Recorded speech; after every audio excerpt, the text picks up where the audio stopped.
Hi guys, இது உங்கள் channel மேக்ஸோ mania. இன்னைக்கு நம்ம என்ன பார்க்க போகிறோம் அப்படின்னு பார்த்தீங்கன்னா, நியூமெரிக்கல் மெத்தட்ஸ்லேருந்து Gauss Jacobi iteration scheme matrix மெத்தடில் நம்ம எப்படி சால்வ் பண்ணுறதுன்னு பார்க்க போகிறோம். ஒரு சிஸ்டம் ஆஃப் ஈக்குவேஷன்ஸ் மேட்ரிக்ஸாக கொடுத்துருந்தாங்க அப்படின்னா எப்படி சால்வ் பண்ணுறதுன்னு பார்க்க போகிறோம். ஸோ லாஸ்ட் வீடியோவில் வந்து ஒரு சிஸ்டம் ஆஃப் ஈக்குவேஷன்ஸாகவே கொடுத்துருந்தாங்கன்னா எப்படி சால்வ் பண்ணுறதுன்னு பார்த்தோம். ஸோ இதில் வந்து நம்ம மேட்ரிக்ஸாக கொடுத்துருந்தாங்கன்னா எப்படி சால்வ் பண்ணுறதுன்னு பார்ப்போம். ஸோ மேட்ரிக்ஸாக கொடுத்துருந்தாங்கன்னா நமக்கு வந்து ஒரு ஃபார்முலா இருக்குது. ஸோ முதல்ல நம்ம வந்து ஹெச் என்னன்னு கண்டுபிடிக்கணும். ஸோ ஹெச்சுக்கு தான் நமக்கு இந்த ஃபார்முலா.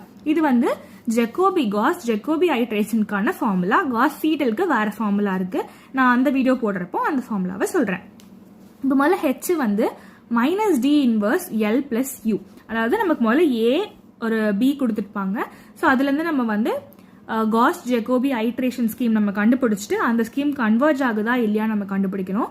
அப்படி கன்வர்ஜ் ஆச்சுன்னா நம்ம வந்து ரேட் ஆஃப் கன்வர்ஜன்ஸ் வந்து கண்டுபிடிக்கணும். ஸோ முதல்ல நம்ம வந்து இந்த காஸ் ஜெகோபி ஐட்ரேஷன் ஸ்கீம் கண்டுபிடிப்போம். ஓகேவா? அப்போ அதுக்கு முதல்ல நமக்கு வந்து ஹெச் தேவைப்படும். அப்போ அந்த ஹெச் நம்ம எப்படி கண்டுபிடிக்கிறது? அதுக்கு தான் இந்த ஃபார்முலா. இந்த ஃபார்முலால டி, எல், யூ எல்லாமே இருக்கு. ஸோ அதெல்லாம் என்னது? அது வந்து நம்ம ஏலேருந்து கண்டுபிடிக்கிறோம். அதாவது கிவன் மேட்ரிக்ஸ்ல நம்ம வந்து கண்டுபிடிக்க போறோம். ஸோ யூ அப்படிங்கிறது அப்பர் ட்ரையாங்குலர் மேட்ரிக்ஸ், டி அப்படிங்கிறது டயகனல் மேட்ரிக்ஸ், எல் அப்படிங்கிறது லோவர் ட்ரையாங்குலர் மேட்ரிக்ஸ். ஓகேவா? இது எல்லாமே சேர்ந்தது தான் நமக்கு வந்து ஏ. அப்ப ஏல இருந்து நம்ம இந்த மூணுத்தையும் பிரிச்சு எடுக்க போறோம். ஸோ அப்ப யூன்றது என்ன சொன்னேன்? Upper triangular matrix. அப்ப அப்பர்ல இருக்க இந்த 3 என்ட்ரிஸ் மட்டும்தான் நான் ஜீரோவா இருக்கும். மற்ற எல்லா என்ட்ரிஸுமே இந்த சம்மை பொறுத்த வரைக்கும், அதாவது இந்த மெத்தடை பொறுத்த வரைக்கும் ஜீரோவா இருக்கும். ஸோ இப்போ இந்த ஹோல் ஏல இருந்து நம்ம வந்து அப்பர் ட்ரையாங்குலர் மேட்ரிக்ஸை மட்டும் நம்ம வந்து பிரிச்சு எழுதுறோம். ஓகேவா? அதனால இந்த என்ட்ரிஸ் மட்டும் நான் ஜீரோவா இருக்கும். இப்போ அடுத்து வந்து டி. டின்றது diagonal. So it is very easy. Diagonal எலிமெண்ட்ஸை மட்டும் எடுத்து எழுதிடலாம். அப்புறம் எல்லுங்கிறது என்னது? Lower triangular matrix. அப்படின்னா இந்த லோவர் ட்ரையாங்கிள் இருக்க 3 என்ட்ரிஸ் மட்டும்தான் நான் ஜீரோவா இருக்கும். மற்ற எல்லாமே ஜீரோவா இருக்கும். ஸோ இப்போ இந்த 3 சேர்ந்தது தான் நமக்கு வந்து ஏ. ஸோ அப்போ அந்த ஏவை நம்ம வந்து முதல்ல பிரித்து எழுதியாச்சு. ஸோ இந்த ஸ்டெப் தான் வந்து ரொம்ப இம்பார்ட்டன்ட். இப்போ அடுத்து வந்து பார்த்தோம்னா இந்த ஃபார்முலால நம்ம வந்து சப்ஸ்டிடியூட் பண்ண போகிறோம். இப்போ இந்த ஃபார்முலா சப்ஸ்டிடியூட் பண்ணுறதுக்கு நம்ம முதல்ல வந்து மைனஸ் டி இன்வர்ஸ் அப்படியே வச்சுக்கிட்டு எல்லையும் யூவையும் நம்ம வந்து ஆட் பண்ணி எழுதிடலாம். அதாவது டயக்னல் எலிமெண்ட்ஸ் மட்டும் ஜீரோவாக வச்சுட்டு மற்ற எல்லா எலிமெண்ட்ஸையும் நம்ம சப்ஸ்டிடியூட் பண்ணிடலாம். அதாவது எல்லும் யூவும் நம்ம சப்ஸ்டிடியூட் பண்ணியாச்சு. இப்போ அடுத்து டியோட வேல்யூ சப்ஸ்டிடியூட் பண்ணிட்டு நம்ம அதுக்கு வந்து இன்வர்ஸ் கண்டுபிடிக்க போகிறோம். ஸோ மேட்ரிக்ஸ் இன்வர்ஸ் வந்து நீங்கள் மேனுவலாகவும் கண்டுபிடிக்கலாம், கால்குலேட்டர்லையும் கண்டுபிடிக்கலாம். கால்குலேட்டரில் எப்படி கண்டுபிடிக்கிறது நான் ஆல்ரெடி வந்து வீடியோ போட்டிருக்கேன். பார்க்கலன்னா போய் செக் பண்ணிக்கோங்க. முதல்ல கால்குலேட்டரை மேட்ரிக்ஸ் மோடில் மாற்றிட்டு இப்போ நம்ம வந்து மேட்ரிக்ஸ் என்டர் பண்ணணும் அதில். அப்போ அதுக்கு ஷிஃப்ட் 4 கொடுத்தோம் அப்படின்னா இந்த மாதிரி வரும். ஸோ நம்ம முதல்ல மேட்ரிக்ஸோட டைமென்ஷன் என்டர் பண்ணணும். அப்போ அதுக்கு 1 கொடுத்துட்டு நம்ம ஒரு மேட்ரிக்ஸ் தான் பண்ண போகிறோம். ஸோ நம்ம 1லே கொடுத்துக்கலாம். ஏ சூஸ் பண்ணிவிட்டு நம்ம வந்து 3x3 மேட்ரிக்ஸ் இது. அப்போது 3 = 3 வந்து நம்ம கொடுத்தோம்னா டைமென்ஷன் ஸ்டோர் ஆகிடும். இப்போ நம்ம வந்து என்ட்ரிஸை வந்து நம்ம என்டர் பண்ண போகிறோம். இதுதான் நம்மளோட டி.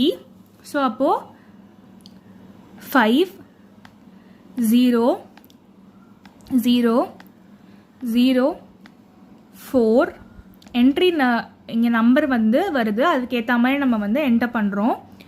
0 0 0 திருப்பி 5 = கொடுத்தா நம்ம இந்த மேட்ரிக்ஸ் வந்து நமக்கு ஸ்டோர் ஆகிட்டு நம்ம வேணா திருப்பி போய் இந்த பட்டன் கொடுத்து செக் பண்ணிக்கலாம். இப்போ நம்ம வந்து இன்வர்ஸ் கண்டுபிடிக்கணும். அது திருப்பி ஷிஃப்ட் 4 கொடுத்தோம்னா இங்கே நம்ம வந்து கொடுத்துருக்க மேட்ரிக்ஸ் வந்து இல்லை ஸ்டோர் ஆகிருக்கும். ஸோ அப்போ 3க்கு போயிட்டு நம்ம எதில் ஸ்டோர் பண்ணோம்? ஏல தான் ஸ்டோர் பண்ணோம். அப்போ அதை டிஸ்பிளே பண்ண வச்சுட்டு இங்கே தான் நமக்கு வந்து எக்ஸ் இன்வர்ஸ் இருக்குது. ஸோ இந்த எக்ஸ் இன்வர்ஸ் கொடுத்தோம்னா மேட்ரிக்ஸ் ஏ இன்வர்ஸ். இப்போ இப்படி கொடுத்தோம் அப்படின்னா சின்டாக்ஸ் எரர் வரும். அதுக்கு நம்ம போட்ட தப்புன்னு கிடையாது. திருப்பி நம்ம வந்து ஆன் பண்ணிவிட்டு ஏசி கொடுத்துட்டு அதே மெத்தடை திருப்பி வந்து நம்ம பண்ணோம். ஷிஃப்ட் 4 கொடுத்துட்டு மேட்ரிக்ஸ் 1 இன்வர்ஸ் = கொடுத்தோம்னா இப்போ நமக்கு அழகாக அந்த மேட்ரிக்ஸோட இன்வர்ஸ் வந்து வந்துடும். ஸோ அந்த என்ட்ரிஸ் பார்த்துட்டு நீங்கள் வந்து கரெக்டாக எழுதிக்கலாம். எழுதிட்டு திருப்பி இது வந்து மேட்ரிக்ஸ் மல்டிப்ளிகேஷன் சிம்பிள் நம்பர்ஸாக தான் இருக்குது. ஸோ நம்ம வந்து மேனுவலாகவே மல்டிப்ளை பண்ணி எழுதிடலாம். எழுதிட்டு நமக்கு வந்து ஹெச் கண்டுபிடிச்சிடலாம். கண்டுபிடிச்சதுக்கு அப்புறமா இப்போ நம்ம என்ன பண்ணோம்னா கேரக்டரிஸ்டிக் ஈக்குவேஷன் ஆஃப் ஹெச் வந்து கண்டுபிடிக்கணும். ஸோ நம்ம அதை எப்படி கண்டுபிடிக்கிறது? ஹெச் மைனஸ் லேம்டா ஐன்னு கண்டுபிடிச்சிட்டு அதோட டிட்டர்மினன்ட் எடுத்தோம்னா நமக்கு ஹெச் மைனஸ் லேம்டா ஐக்கு ஹெச்சோட கேரக்டரிஸ்டிக் ஈக்குவேஷன் வந்து கிடைச்சிரும். ஸோ லேம்டா ஐ, ஸோ ஐங்கிறது இங்கே 3x3 மேட்ரிக்ஸ் தான். ஏன்னா ஹெச் ஒரு 3x3 மேட்ரிக்ஸ், அதனால இதுவும் வந்து ஒரு 3x3 மேட்ரிக்ஸ். ஸோ அதை சப்ஸ்டிடியூட் பண்ணிவிட்டு இதுக்கு வந்து நம்ம டிட்டர்மினன்ட் எடுத்தோம் அப்படின்னா டிட்டர்மினன்ட் எடுத்துட்டு இந்த ஈக்குவேஷனை சால்வ் பண்ணோம் அப்படின்னா நமக்கு ஹெச்சோட கேரக்டரிஸ்டிக் ஈக்குவேஷன் கிடைச்சிரும். ஸோ இந்த கேரக்டரிஸ்டிக் ஈக்குவேஷனை சால்வ் பண்ணிட்டதுக்கு அப்புறமா நமக்கு வந்து 3 லாம்டா வேல்யூஸ் கிடைக்கும். ஸோ இந்த லாம்டா வேல்யூஸை நீங்கள் வந்து சால்வ் பண்ணிங்கன்னா இது அதாவது 3x3 மேட்ரிக்ஸ் இல்லையா? ஸோ லாம்டா கியூப் வரைக்கும் உங்களுக்கு வரும். ஸோ அதெல்லாம் நீங்கள் சால்வ் பண்ணீங்க அப்படின்னா நமக்கு வந்து இந்த ஈக்குவேஷன் வரும். Minus lambda cube plus 0.14 lambda minus 0.16 equal to 0ன்னு வரும். ஸோ இப்போ இதை வந்து நம்ம ஈக்குவேஷன் சால்விங் மெத்தடில் போட்டோம் அப்படின்னா ஈக்குவேஷன் இருக்கு இல்லையா, இதில் நம்ம கண்டுபிடிச்சோம் அப்படி டிகிரி வந்து 3 அன்னோன்ஸ்னால் இப்போ நம்ம ஏபிசி அப்படி கண்டுபிடிக்கணும், இல்லை எக்ஸ் ஒய் ஜெட் கண்டுபிடிக்கணும்னா அந்த அன்னோன்ஸ் யூஸ் பண்ணணும். இது வந்து டிகிரி தான் நம்ம யூஸ் பண்ணோம். ஸோ டிகிரி வந்து 3. ஸோ டிகிரியில் வந்து 3 போட்டோம்னா இப்போ நமக்கு ஏ கேட்கும். ஏன்றது ஃபஸ்ட்டு ஹையஸ்ட் பவரோட கோஎஃபிஷியன்ட், அப்போ -1. இப்போ அதுக்கடுத்து என்ன வரணும்? லாம்டா ஸ்கொயர் நமக்கு வரணும். அந்த டேர்மே இல்லை, அப்போனா நம்ம 0 போட்டுக்கலாம். அடுத்து லாம்டா, அப்போ 0.14 ஈக்குவல் டு அடுத்து கான்ஸ்டன்ட் மைனஸ் 0.16. இப்போ நமக்கு லாம்டா வேல்யூஸ் வந்துருச்சு. இப்போ லாம்டா வேல்யூஸ் என்ன? மைனஸ் 0.6282. அடுத்த வேல்யூ 0.3141. அடுத்த வேல்யூவும் அதே தான் வந்திருக்கு, 0.3141. இப்போது ரோ ஆஃப் ஹெச் என்னன்னு பார்த்தீங்க அப்படின்னா இந்த நம்ம கண்டுபிடிச்சிருக்க லாம்டா வேல்யூஸ் இருக்கு இல்லையா, அந்த ஐகன் வேல்யூஸ் தானே இது. ஸோ இந்த ஐகன் வேல்யூஸில் எது கிரேட்டஸ்ட் வேல்யூவோ அது, அதாவது மாட் ஐகன் வேல்யூ லாம்டா ஐ. வெறும் பாசிட்டிவ் டேர்மை மட்டும் எடுத்துக்கோங்க. இந்த பாசிட்டிவ் பார்ட்டை மட்டும் எடுத்துக்கிட்டீங்க அப்படின்னா எது வந்து கிரேட்டராக இருக்கோ அதுதான் நமக்கு வந்து இந்த ரோ ஆஃப் ஹெச். ஸோ அப்போ அப்படி பார்த்தோம்னா இங்கே 0.6282 தான் கிரேட்டர். வெறும் இந்த பாசிட்டிவ் டேர்மை மட்டும் கன்சிடர் பண்ணோம் அப்படின்னா இதுதான் கிரேட்டர் இல்லையா.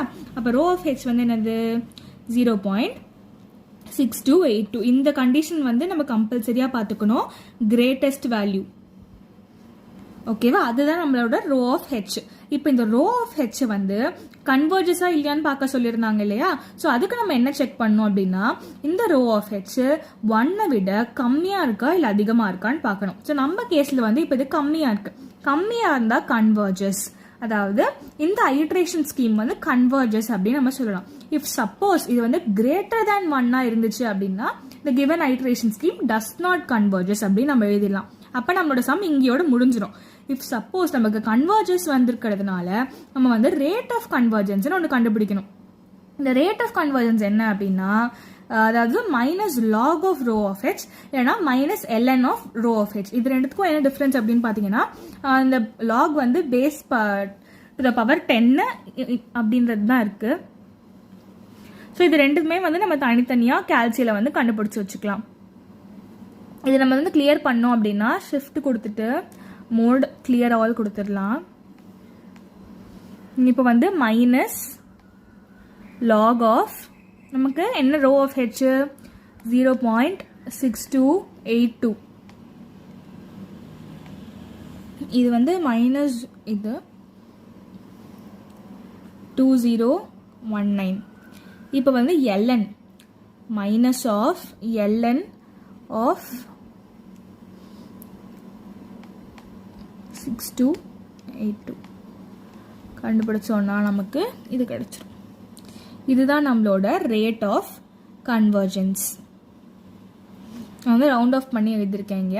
ஸோ ஸோ இதுதான் வந்து ரேட் ஆஃப் கன்வர்ஜென்ஸ். நம்ம கன்வெர்ஜ் ஆகுதுன்னு கண்டுபிடிச்சாச்சு, ரேட் ஆஃப் கன்வர்ஜென்ஸும் கண்டுபிடிச்சாச்சு. ஸோ இதே மாதிரி இன்னும் நிறைய வீடியோஸ் பார்க்கறதுக்கு நம்மளோட சேனலை சப்ஸ்கிரைப் பண்ணுங்க. அண்ட் இந்த வீடியோ உங்களுக்கு புரிஞ்சிருச்சுன்னா உங்கள் ஃப்ரெண்டுக்கும் புரிய வைக்கிறதுக்கு அவங்களுக்கும் ஷேர் பண்ணுங்க. தேங்க்யூ ஃபார் வாட்சிங். See you soon. Bye bye.